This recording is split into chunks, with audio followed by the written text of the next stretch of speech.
क्या आप जिंदा रह सकते हैं अगर पूरी दुनिया आपके खिलाफ हो जाए? एक ऐसा मुल्क जहां सांस लेना जुर्म हो और मां बनना मौत की सजा। ये कहानी एक मां की जो समुद्र के बीच अकेली फंस गई, ना पानी, ना खाना, ना कोई मदद, सिर्फ एक उम्मीद अपने बच्चे को जिंदा रखने की। और यकीन माने जो आगे होने वाला है वो आपकी सोच से भी ज्यादा खौफनाक है। हमारी आज की कहानी का आगाज होता है गाड़ी से, जिसमें रेडियो पर एक खौफनाक खबर चल रही होती है। बताया जा रहा है कि हुकूमत के पास वसाइल तकरीबन खत्म हो चुके हैं, शहर में खाने पीने की शदीद किल्लत है और इसी वजह से हुकूमत ने एक ज़ालिमाना कदम उठाया है, बच्चों और मां बनने वाली औरतों को मार दिया जाए ताकि बोझ कम हो सके। इसी तरह गाड़ी रुकती है और एक आदमी बाहर निकलता है जो बहुत सारे लोगों को एक खुफिया मकाम पर लेकर आया होता है। इन्हीं लोगों के दरमियान मौजूद है मियाँ, जो अपने शोहर नीकू के साथ खड़ी है। सब लोग खौफजदा, परेशान, लेकिन उम्मीद का दामन थामे हुए हैं। कुछ ही लम्हों में ये सब एक बड़े कंटेनर के अंदर बैठ जाते हैं। कंटेनर के अंदर घुटन, खामोशी और खौफ का राज होता है। एक औरत अपने टैबलेट पर वही खबर देख रही होती है, सरकार हमला औरतों को बेरहमी से मार रही है। ये मंजर देखकर मियाँ का दिल बैठ जाता है, क्योंकि वो खुद भी एक नन्ही जिंदगी को अपने अंदर संभाले हुए है। मियाँ और नीकू का एक ही ख्वाब था, इस जहन्नम जैसे मुल्क को हमेशा के लिए छोड़कर आयरलैंड चले जाना, क्योंकि कुछ वक्त पहले वो अपनी 2 साल बेटी को खो चुके थे और वो भी इसी जालिम हुकूमत की वजह से। वो जख्म अभी तक ताज़ा थे और अब वो अपनी आने वाली औलाद को बचाना चाहते थे। कंटेनर के अंदर सब लोग सहमे बैठे थे कि अचानक दरवाजा खुलता है और मजीद लोग जबरदस्ती अंदर ठोंस दिए जाते हैं। सबकी मंजिल एक ही है, आयरलैंड, एक महफूज जगह जहाँ शायद जिंदगी अभी भी बाकी है।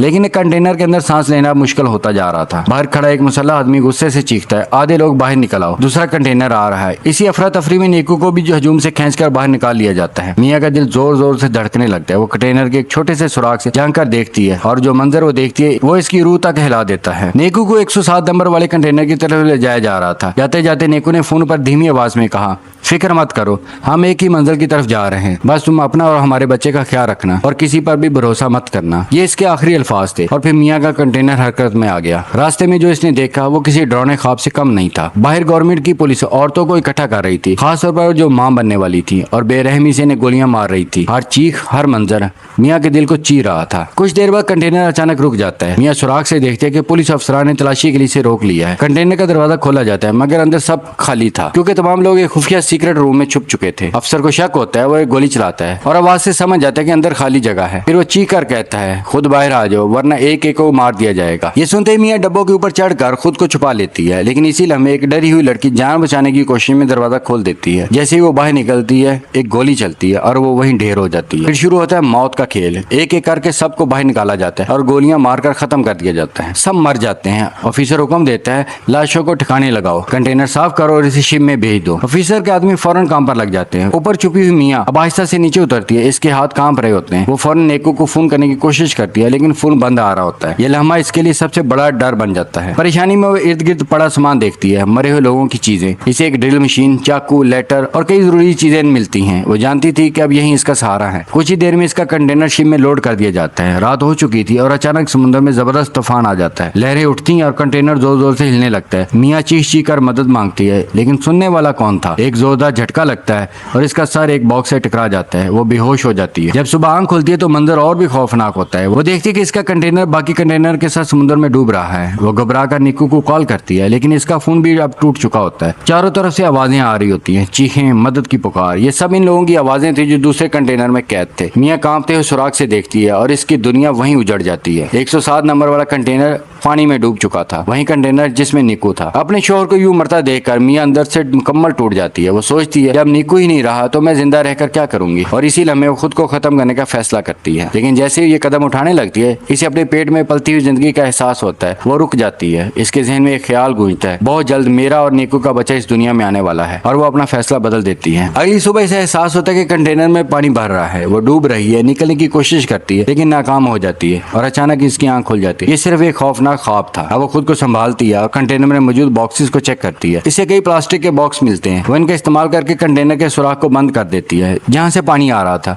आहिस्ता आहिस्ता वो इस कंटेनर को अपने रहने के काबिल बना लेती है। अगले दिन अचानक इसे नीकू की आवाज सुनाई देती है, मियाँ मुझे 107 वाले कंटेनर से निकाल लिया गया था, फिक्र मत करो मैं जिंदा हूँ। ये सुनकर मियाँ की आंखों में उम्मीद की चमक वापस आ जाती है। वो रोते हुए कहती है, नीकू मैं कंटेनर में फंस चुकी हूँ, समुद्र के बीचों बीच। नीकू इसे तसल्ली देता है, फिक्र मत करो मैं तुम्हें ढूंढ लूंगा, बस तुम अपना और हमारे बच्चे का ख्याल क्या रखना, हम पहले ही अपनी बेटी खो चुके हैं। ये अल्फाज मियाँ को हिम्मत देते हैं। वो कंटेनर में बचा हुआ खाना तलाश करती है और बहुत एहतियात से इसे इस्तेमाल करने लगती है। लेकिन एक रात फिर से तूफान आ जाता है। इस बार सिर्फ समुद्र ही नहीं, मियाँ के अंदर भी तूफान उठता है। अचानक इसे शदीद दर्द महसूस होता है और इसी कंटेनर में पानी के दरमियान वो बिल्कुल अकेली अपने बच्चे को जन्म देती है। हर तकलीफ, हर चीख, हर दर्द अकेले बर्दाश्त करती है और फिर इसके हाथों में एक नन्ही सी जान आती है, एक बेटी, एक मासूम सी परी। मियाँ की आंखों में आंसू आ जाते हैं, लेकिन इस बार ये खुशी के आंसू होते हैं। वो अपनी बेटी को गले लगा लेती है और इसका नाम रखती है नोवा। अब मियाँ की दुनिया बदल चुकी थी। वो अपनी बेटी का बहुत ख्याल रखती है और आहिस्ता आहिस्ता खुद भी संभल जाती है। लेकिन एक नई मुश्किल इसके सामने खड़ी थी।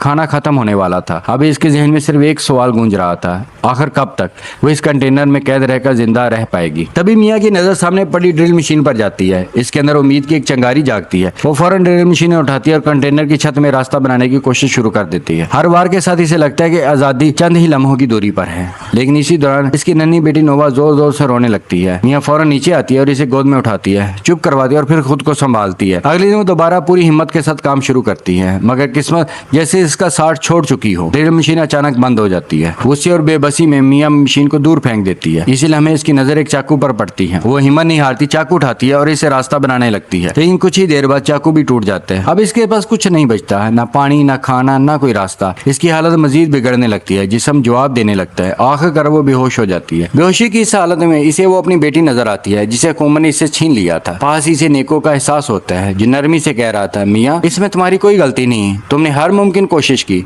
ये अल्फाज इसके दिल को छू जाते और अचानक इसके चेहरे पर पानी के कतरे गिरते हैं। बारिश। वो फौरन होश में आती है। ये कुदरत का एक और मौका था जीने का। अब वो कपड़ा फंसा कर कंटेनर के इस हिस्से को जोर से खींचती है जहाँ इसने पहले सुराख किए थे। इस बार इसकी मेहनत रंग ले आती है। रास्ता खुल जाता है। सबसे पहले वो बॉक्सेस में बारिश का पानी जमा करती है, फिर धीरे धीरे बाहर निकलती है। बाहर आकर वो देखती है चारों तरफ सिर्फ समंदर है, ना कोई इंसान, ना कोई कश्ती, ना कोई जमीन। वो अपनी बेटी नोवा को गोद में लेकर आसमान और समुंदर दिखाती है और धीरे से कहती है, हम यहाँ से जरूर निकलेंगे नोवा। इसी दौरान इसकी नजर पानी में तैरती हुई मछलियों पर पड़ती है। इसके जहन में एक नया ख्याल आता है। वो एक कांटा बनाती है और मछलियां पकड़ने की कोशिश करती है, लेकिन एक भी मछली इसके हाथ नहीं आती। थकी हारी वो ऊपर लेट जाती है। तभी इसकी नजर आसमान पर जाती है, एक जहाज। मियाँ फौरन कंटेनर के अंदर भागती है, शीशे का एक टुकड़ा उठाती है ताकि इसके रिफ्लेक्शन से जहाज को इशारा दे सके। लेकिन जल्दी में इसकी टांग जख्मी हो जाती है। दर्द के बावजूद वो हिम्मत नहीं हारती। शीशा लेकर बाहर आती है और पूरी कोशिश से जहाज की तरफ रोशनी में नकस करती है, लेकिन जहाज जा चुका था। वो मायूस होकर नीचे बैठ जाती है, अपने जख्म पर कपड़ा बांधती है। इसी दौरान इसकी नजर पड़ती है बहुत सारे एयरफोन्स पर और यहाँ इसके अंदर एक नई उम्मीद जन्म लेती है। वो पूरी रात जाकर एयरफोन्स की तारों से एक जाल बनाती है। अगली सुबह वो इसी जाल से मछलियां पकड़ने में कामयाब हो जाती है। अब इसकी जिंदगी का नया मामूल बन चुका था, मछलियां पकड़ना, खाना और जिंदा रहना। वो कई दिनों तक यही करती रहती है, यहाँ तक कि वो इजाफी मछलियां बॉक्सेस में जमा करना भी शुरू कर देती है। साथ ही वो रोज अपना नंबर लेकर प्लास्टिक के डब्बों में बंद करके समुद्र में बहा देती है, शायद कोई कहीं इसकी मदद के लिए आ जाए।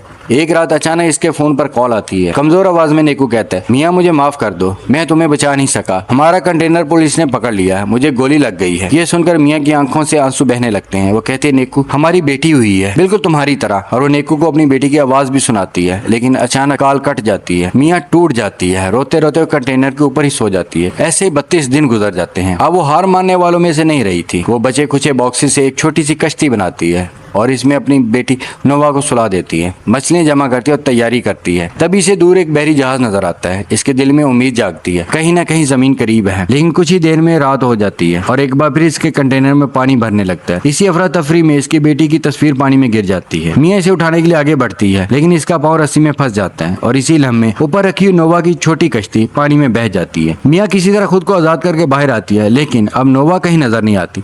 वो पागलों की तरह इधर उधर तलाश करती है, चीखती है, रोती है, लेकिन नोवा गायब हो चुकी थी। इसी दौरान एक बहुत बड़ी व्हील मछली नोवा के करीब आती है और वो पानी उछालती है। नोवा रोने लगती है। मियाँ इसकी आवाज सुनकर बगैर सोचे समुद्र में कूद जाती है और तैरती हुई अपनी बेटी तक पहुंच जाती है। वो इसे सीने से लगा लेती है और रोते हुए कहती है, मैं सिर्फ तुम्हारी वजह से जिंदा हूँ, असल में तुमने मुझे बचाया है। अब इसके पास ना पानी बचा था ना खाना। इसकी हालत इंतहाई खराब हो चुकी थी। वो बेहोश होने के करीब थी। तभी इसे वो लम्हा याद आया जब इसने अपनी जिंदगी खत्म करने का फैसला किया था और इसी वजह इसके पेट में बलती नोवा ने लात मारी थी, जिसने इसका फैसला बदल दिया था। वो आंखें उठाकर देखती है, इसके ऊपर बहुत सारे सीगल परिंदे मंडला रहे थे। इसके ज़हन में अचानक एक प्लान आता है। वो अपनी बची हुई मछलियां पानी में फेंक देती है ताकि मजीद सीगल्स वहां जमा हो जाएं। और वाकई कुछ ही लम्हों में आसमान पर सीगल्स का हजूम बढ़ने लगता है और फिर दूर कहीं एक उम्मीद की किरण नजर आती है। दूर समुद्र में एक छुआरा आसमान पर मंडलाते सीगल्स को देख लेता है। इसे फौरन अंदाजा हो जाता है कि वहाँ कुछ गैर मामूली है। वो बगैर वक्त जाया किए अपनी बोट का रुख इसी तरफ मोड़ देता है और तेजी से इनके करीब पहुंच जाता है। करीब आकर वो एक हैरानकुन मंजर देखता है। पानी के बीचों बीच एक छोटी सी राफ्ट पर एक नन्ही सी परी जैसी बच्ची पड़ी हुई है, लेकिन मियाँ का कहीं कोई निशान नहीं होता। वो फौरन बच्ची को एहतियात से अपनी बोट में उठा लेते हैं। इसी दौरान की नजर पड़ती है एक अजीब सी चीज पर। राफ्ट के साथ एक रस्सी बंधी हुई थी जो एयरफोन की तारों से बनी हुई थी। वो हैरान होकर रस्सी को खींचना शुरू करते हैं और फिर पानी के अंदर से मियाँ का जिस्म बाहर आता है। इसने दरअसल इसी रस्सी को अपने बाजू से मजबूती से बांध रखा था